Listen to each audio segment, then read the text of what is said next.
Never run out of battery again with the INIU portable charger, the slimmest 10,000 milliamp hour power bank that keeps your devices charged on the go. Stay powered up wherever you go. Click the link in the video description to shop now on Amazon. Hey guys, welcome back to RockReport, your go-to source for all things WWE.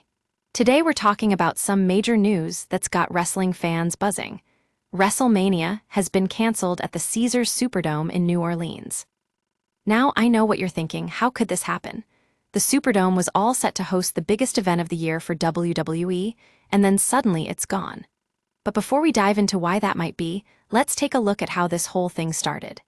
In February, Dwayne "The Rock" Johnson made the announcement on Friday Night SmackDown, hyping up the crowd and saying WrestleMania 42 was coming to New Orleans. And boy, did he deliver, or so we thought.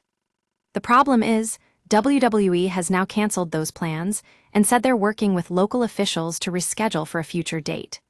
No reason's been given for the cancellation, but I've got some info that might shed some light on what could be going on. It seems like the Superdome was already booked up with other big events.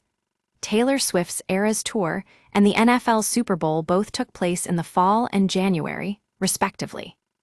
Now, you're probably wondering where WrestleMania is going to end up next year. WWE hasn't announced a new city just yet, but we do know that New Orleans will be hosting another big event, Money in the Bank.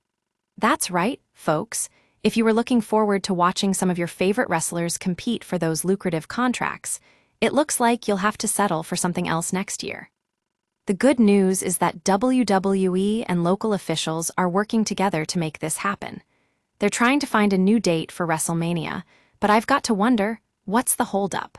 Are there some issues with the venue or something else entirely? One thing's for sure, though, New Orleans will be hosting another big WWE event in 2026, and it's going to be a doozy. So while we wait for more news on WrestleMania, let's all keep an eye on that Money in the Bank event coming up next year. That's all for today, folks. Thanks for tuning in to RockReport. I'll catch you all back here soon with more WWE news and updates.